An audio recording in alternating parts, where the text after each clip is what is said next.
Hello beautiful, welcome back to my channel and welcome to this video where I am going to give my final thoughts on 6 of the foundations that I have been trying out lately. I am 39 years old, I do have a normal / combo skin, and I have been trying these things out now for quite some time, and I want to let you know which ones are my favorites and which ones are my least favorite. And you might be surprised. And if you haven't been here before, do consider subscribing because I do upload quite a lot of videos all about makeup, all about beauty, all about having fun with makeup and beauty, not taking it too seriously, and also letting you know what things work out and which things do not.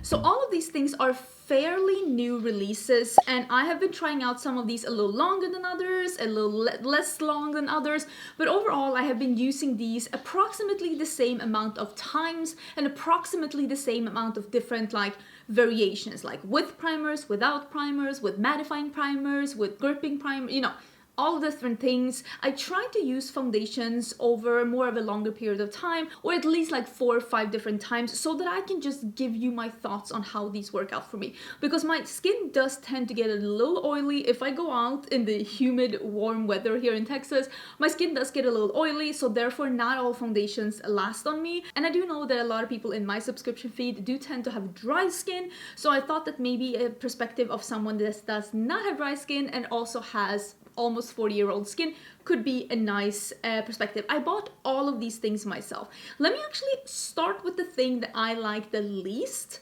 and then I'll end with the thing that I like the most. So don't shoot me, don't come for me, because I know that this one was a lot of people's favorite of 2022, but I don't, no. The Haus Labs Triclone Skin Tech Foundation, it doesn't work for me, and I've tried this in so many different ways, and I've seen so many people say that they can't believe that it doesn't work for me because on them it turns matte. This one is marketed as a natural finish foundation. On me, this is not natural finish, this is not even radiant, this is greasy. And it turns greasy, it almost looks like oil is dripping from my face, and I don't have that oily skin, but within just a couple of hours, even with a mattifying primer, even with powder, I don't know, something about this foundation, it's I don't know. It's just finding oil in my skin that I didn't even know I had and just perching it to the surface. I don't know what's going on, but this foundation just looks extremely greasy on me. Not even healthy glowy, no, straight up grease. And it's not my journey, it's not what I'm on. So for me, I don't love this one simply for that, because it's just too greasy on me. And I also will say this skin, this is not a great match for my skin tone either. I got this in light medium neutral 280, and it's very peachy on me, and I don't really have a peachy skin tone. I have more of a neutral golden skin tone, but I did buy yellow foundation matchers. I'm gonna maybe I don't know, I want to love this the way that other people love this, but on my skin, this was a no, and which is sad because I love a lot of things from Haus Labs, but that one, not my journey. The next one, now we're getting into stuff that it works for me. It works for me, but I'm not head over heels, and I do need to babysit this one a little bit. And this is the Makeup by Mario foundation. This one is called the Surreal Skin. I have mine in 9W, which is a really good skin match. The color is a good color match. It is a nice warm neutral light medium. It's really works for my skin. In the bottle, I don't know if you can see, but there's actually I can see it's shimmery. It's like a Christmas bauble. If I put a hook on this, I could put it on my tree. This is very, very glowy. And as I was using this, I was like, what is this reminding me of? And I think that this one, do you remember that very, very, very glowy skin tint from Becca that they released just as they were closing down? This one reminds me of that, but with a medium coverage. I think that this is too glowy on my skin for having coverage. I just think it looks borderline like the Hollywood Flawless Finish by Charlotte Tilbury, but with some more coverage. On me, I just think it looks a little bit too metallic on my skin. Some people loved it, and I understand why they would, but for someone who doesn't prefer a super glowy, it was too glowy to the point that I always felt like it looked metallic on my skin. It looked okay, but I had to babysit it a bit. If I don't use a primer, it's gonna get very glowy within a couple of hours, and I do have to blot. Otherwise, there is a wear test with this one. You can see me blotting in the car. I literally looked like I was bathing in oil. Like, it was so greasy on my skin. And if I use... Here's the thing, if I use a mattifying primer with this one, and if I set this with powder, and if I blot throughout the day, it looks really nice. But it doesn't look better than any of my favorite foundations, and for having to go through those extra steps for something that looks nice, if I powder it, it doesn't look that super metallic. I don't think that this is made for me. I think if you have drier skin, you're probably gonna like this more. I just feel like I need to babysit it a little bit. I will say though, to both of these foundations' credit, none of them break up on my skin. And I will say that that is really impressive to me, that even after being as oily as they were on my skin, they didn't break up on me. And that, I have to say, I really do like. The next one I want to mention is actually the Danessa Myricks Blur Yummy Skin Blur Balm. I have mine in number 3. I think that this one is, you can tell, I should probably have got one shade darker than this for me to be able to use this on my skin without having to bronze on top of it. But I have been using this both as a primer and as a standalone product, and I think it works really good. The only negative I've seen with this is that it doesn't work with all foundations. With some foundations, it makes them a little bit, it doesn't jive together. You can see that they're not melting in together, and it's probably because of the ingredients. This one is, I think this is a silicone based one, right? And if you use, I'm not 100% sure exactly, I'm not a chemist, can you tell? That's not what I have my degree in.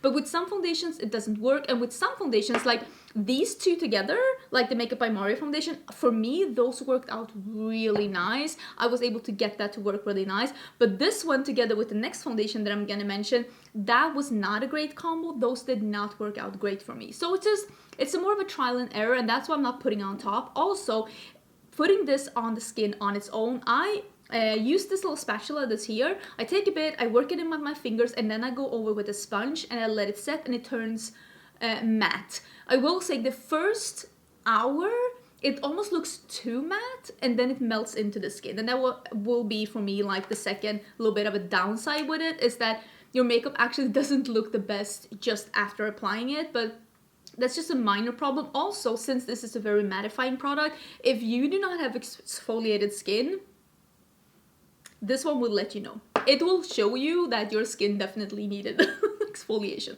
Let me tell you that. The one that I'm going to mention next is the one that I wasn't able to make work with this as a primer. These did not jive together, and this is the NYX Bear With Me Blurring Tint Foundation. I think the most important thing to remember with this one is that this one is a tint foundation. This is very thick. It is very moussey in the formula, but remember that this is a tint foundation. It says a medium coverage. If you try to build this up to be a full coverage, it's gonna look cake city. KKK, like let 'em eat cake. Or this. So I cannot build, this is not a buildable foundation. This even, this looks the best like a sheer amount all over the skin. It is really a blurring foundation, but if you use too much, it's gonna look cakey, so it's a little bit finicky like that. And I also will say, for as matte and blurring as this one looks going on the skin, it definitely does not hold oils at bay. This one works the best with a gripping primer or a mattifying primer. Not this one though, to keep this looking fresh throughout the day. Again, it doesn't break up, the oils doesn't break this one up, but it definitely doesn't keep the oils at bay. But it still looks okay if you blot a little bit, unless you used too much. I do like this one, but I thought I was gonna love it more. I thought that this was gonna hold oils at bay more. Maybe that's what I wanted to say. And again, don't try to build it up. It's not a good idea. I have golden, light, and soft beige. None of these is a perfect match for me. If I mix them, it's good enough, but it's leaning a little too yellow for me. I have, like I said, a neutral yellow undertone. And if I mix these two, and especially if I use too much of the golden light, it definitely leans too yellow on me. But I can make it work. Next one is a big surprise for me. And this is the foundation that I have on my skin today, and I did not think that I was gonna like this one.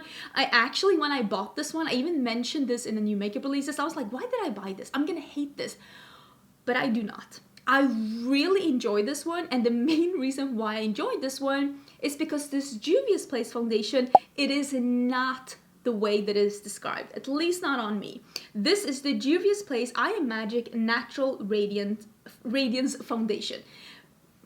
Just remember the key word is natural. I don't think that this is a radiant foundation. For me, this one is marketed as being a natural finish, and this one is marketed as being a radiant finish, but I think it's the opposite. This is a radiant finish on me, and this is a natural finish on me. I did not powder my skin, and it dries down, but it doesn't look flat, and it is definitely not medium coverage. This is a full coverage, but not like concealer full coverage, but this is a full coverage natural finish foundation that definitely gets you to look fresher and glowier over the day, but not oily. It doesn't break up, and the longevity of this one is honestly incredible. I am very impressed with this one. It really holds up on me. I remember the first day that I wore this, and I went to take it off, and I'm like, this really looks good. This really looks good, but it is not a radiant foundation, and I think that if you have dry skin, and you buy this thinking it's going to be a radiant foundation, you're probably going to be disappointed. But if you're looking for something that is a little bit more on the coverage side, that is not going to break up on you, not going to get super glowy, but it's not a matte foundation, this could be for you. I'm really enjoying it. I am wearing it in Cebu, which is just a hint too light for me, but I can easily bronze it up because I think it looks good on my skin once I bronze it up a little bit. But this surprised me. This surprised me a lot. But my absolute favorite is the reformulated L'Oreal True Match. I have it in W4, which is a warm light medium. Beautiful. It is like a gel cream that just blends into the skin. Perfect color match. The longevity of this one is impeccable. This is a fresh, natural finish. It is a medium coverage, so it's less coverage than this one. And I think the way that this one really won me over is that when I looked at my skin after wearing this for 10 hours, it looked impeccable. No oils coming through, no dry patches, no creasing, no rubbing off. It just looked fresh. It just looked, it wears like a queen.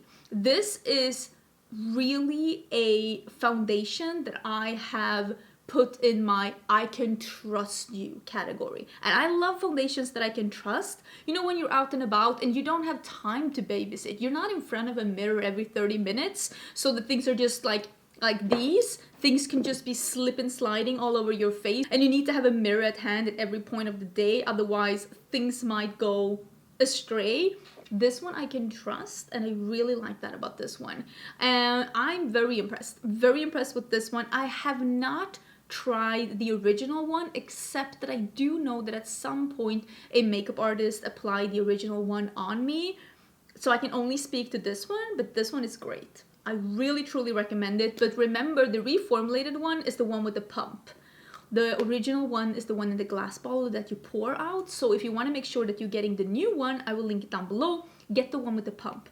So yeah, that was my mini ranking of the newest foundations as of late. Let me know if there's any foundations out there that you would like me to try out. I will say I've had quite good luck with foundations as of late. Let me know if you think that my perspective is in any way, shape, or form helpful. I hope you're having an amazing day. Don't forget to check the description box if you want to see the ones I mentioned and what shades I have. And I will see you again real soon in a new video. Bye!